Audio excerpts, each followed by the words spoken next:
Are you holding the same standards for the people that you like versus the people that you don't? Probably not, but you should. Hey, welcome back. I'm Will Roosh, high school teacher and educator in Los Angeles, bringing viewpoint diversity to the podcast realm. And today I'm going to talk about what's going on with this MAGA, Maha kind of movement of Trump and this team of like Avengers that he's compiled. You know, I talked in an earlier podcast about how I jumped on board the Trump train when Tulsi Gabbard went over to that side and RFK went to that side. And, you know, bringing a whole bunch of different people that I think are very reasonable to talk about things. You know, Elon Musk, brilliant. You know, Vivek Ramaswamy, you know, also really astute business mind. There's a whole bunch of people that are getting involved now in this new administration. And I don't agree with all of his picks when it comes to the cabinet. You know, I wouldn't have chosen Marco Rubio for Secretary of State. I wouldn't have chosen Matt Gaetz at all. But a lot of people are very, very excited, and I get it. But what I want to call upon is for the people that are excited. You know, Trump won the popular vote. So the idea of like, let's get rid of the Electoral College, you don't hear that now. Okay, that's only like when your side wins the popular vote. But a lot of people are excited. I was watching the UFC this past weekend, and when Trump walked in, my goodness, it was crazy. I mean, people were just erupting, and people really, really love him. And he had all these people kind of flanking around him, and there's just this air of optimism. You know, I talked to a lot of people from different stations of life, wealthy people, poor people, Uber drivers, laborers, hedge fund managers, and a lot of them are very, very excited. You know, people in my paradigm anyway.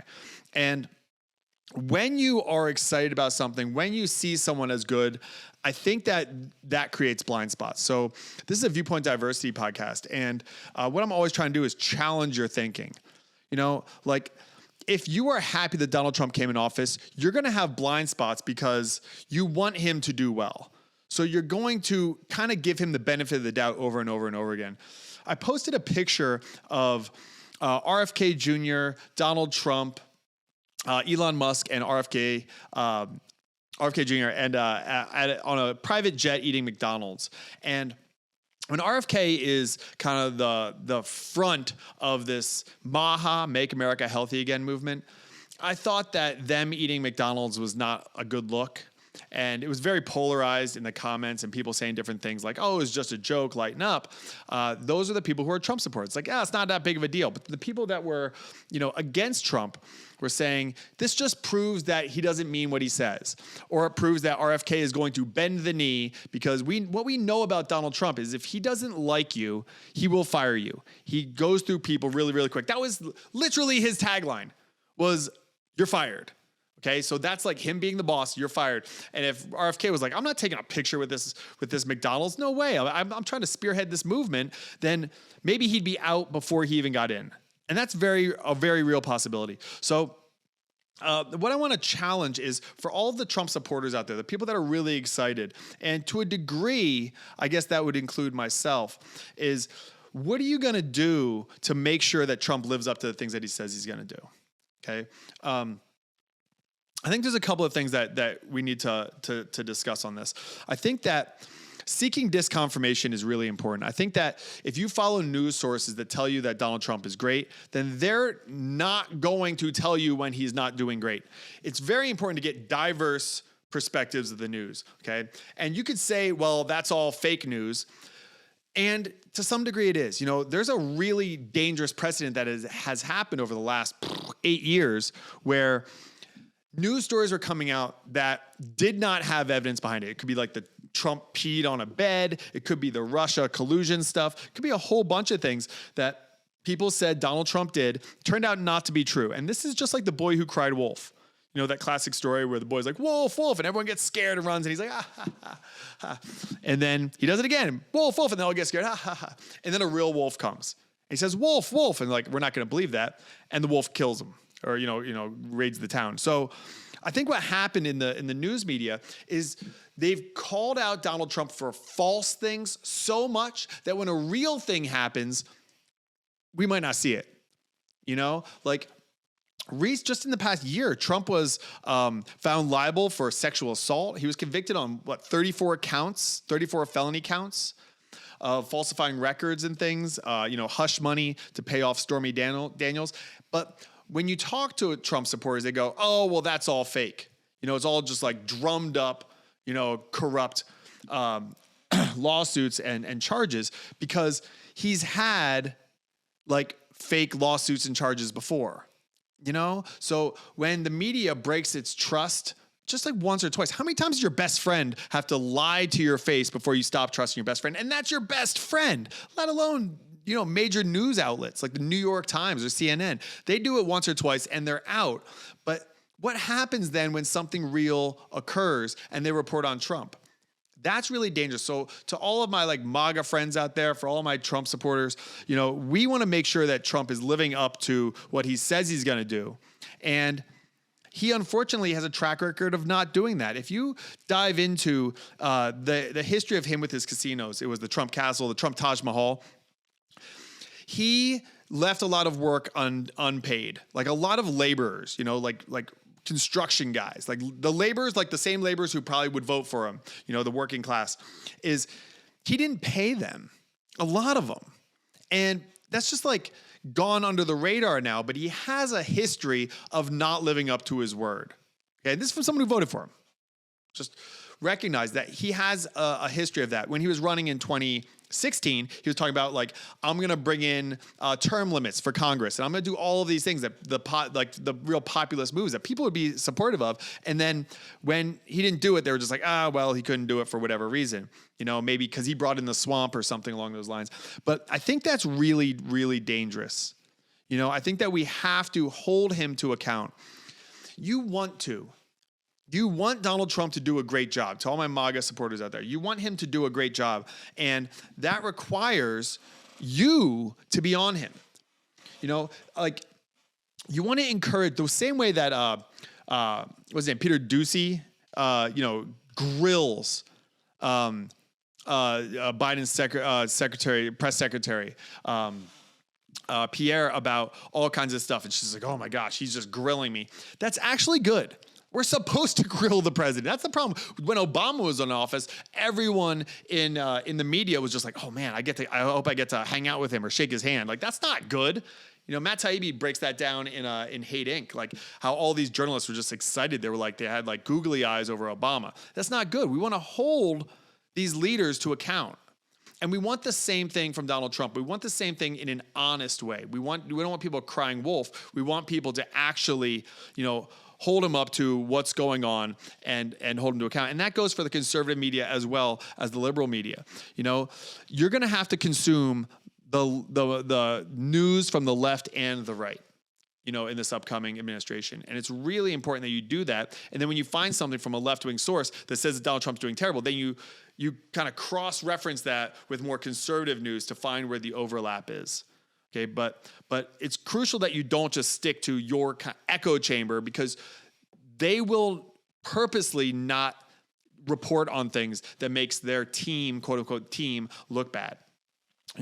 I think that what you have to do is you have to focus on the policies. Focus on the policies. And if you did like a blind taste test, like the Pepsi challenge, they used to do that, where they'd have Coke in like an ambiguous container and Pepsi in an ambiguous container, and they'd have people sip them and they'd say which one they liked more. Okay. Well, the same thing goes for the politicians that you like and the politicians that you don't. Okay. So you want to look at the policies. Is this a policy that you would get behind or not? Because what we see is like Bill Clinton had illicit affairs. And the conservatives in the 90s were like, that's terrible. He's the president. He's supposed to be a model citizen. My kids are supposed to look up to him. And all the liberals and the Democrats are like, oh, come on, just let him do his job. He's doing a good job. But then you fast forward to the Trump administration. It's like, yeah, he had a bunch of affairs and things like that. He's not great to women, but just let him do his job. Like you switch. You have a double standard for the people you like and the people that you don't.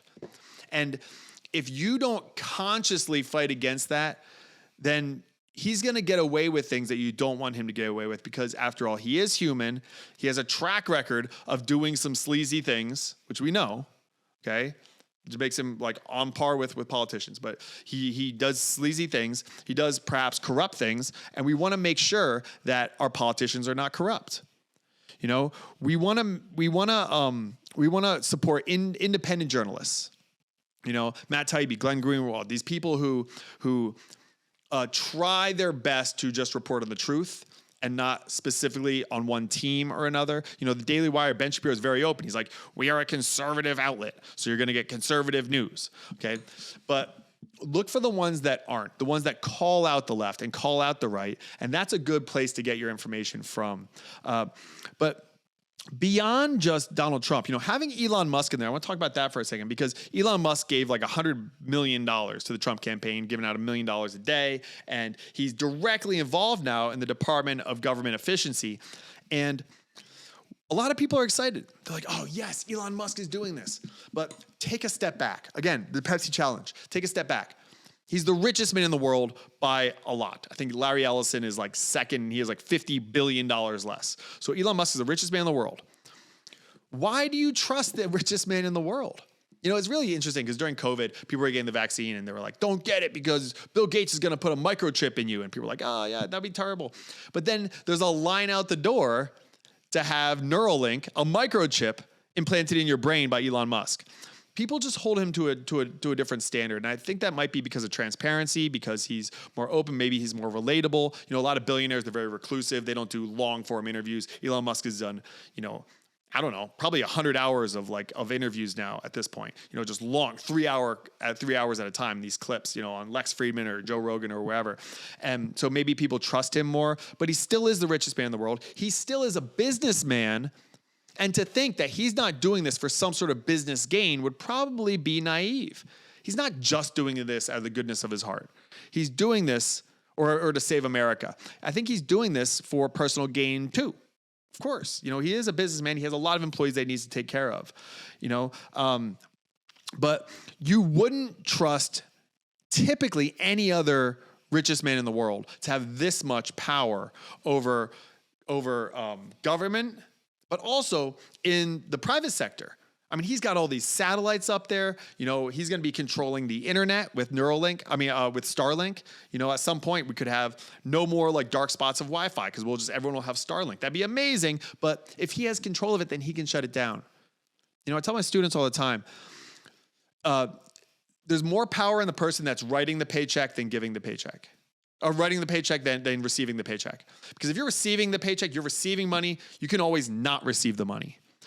And, you know, when Elon Musk has all this power and you turn against him in some sort of way, or he sees you as someone who's going against him, he can flip that switch. And that's a really scary concept. You know, Matt Taibbi, who Elon trusted to release the Twitter files, started posting things from his Substack on there. And, you know, is critical of Elon Musk and stuff. And Elon shut down his Twitter account and refused to talk to Matt Taibbi after Matt Taibbi released the Twitter files. You know, like, is it absurd to think that Elon Musk and Donald Trump have an ego? Of course they have an ego, right? Like, they're human. So don't look at the politicians or the individuals that you like as being something other than what they actually are, which is they're human beings. They have financial interests. They have power interests. And we need to reconcile that reality with the reality of us being excited for what's to come for America. So it's some things to think about as we go into the new year and the inauguration of President Trump, that his followers, it needs to be his followers that call him out when he's acting poorly, because the people who hate Donald Trump are always going to call him out. They're always going to call him out. But you have to call out your own side, because that's actually a loving thing to do. Your best friend isn't the one who says you look great when you look like a mess. Your best friend is the one that says, girl, you look like a mess. Let me help you out. That's your best friend, the one that shoots you straight, the one that tells you honestly. And if you want the best for Donald Trump, you want the best for the Trump administration, you call them out. You hold them to account for what they're doing. And it's really important that you do that. So I wanted to put out this call because it's something that I noticed when I posted that image, that people were holding a very strong double standard. If it was Michelle Obama, who had a whole exercise and healthy eating campaign when Barack Obama took office in 2008, if it was Michelle Obama saying, let's be healthy and then eating McDonald's, I guarantee that a lot of the people that said, oh, it's just a joke would say, oh, see, she's a hypocrite. And that double standard is what I want to call out right now and get you to think about, because you have to do it consciously.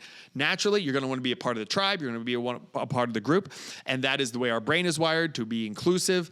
And calling out your side when all your friends are in agreement and things like that is not good for you socially, but it is the right thing to do. So I want to implore you to start doing that, to start looking at Trump with a critical eye, especially if you agree with him. I went to a Jordan Peterson talks several times, and it's really interesting going to his talks in like a big theater because it's silent. You can hear a pin drop. And as much as I love Jordan Peterson, he's had a big influence on my career. I was very critical because I was like, wow, this is power. There's a lot of power in these people so intently listening to this person. So I was careful to see, like, does he say something that's wrong? Does he say something that's dangerous? I'm looking for it. Because again, you recognize the power, especially if you yourself could be bamboozled and charmed by this idea or this person or a movement or something along those lines. So keep your eyes open, ladies and gentlemen, moving into this. Thank you so much.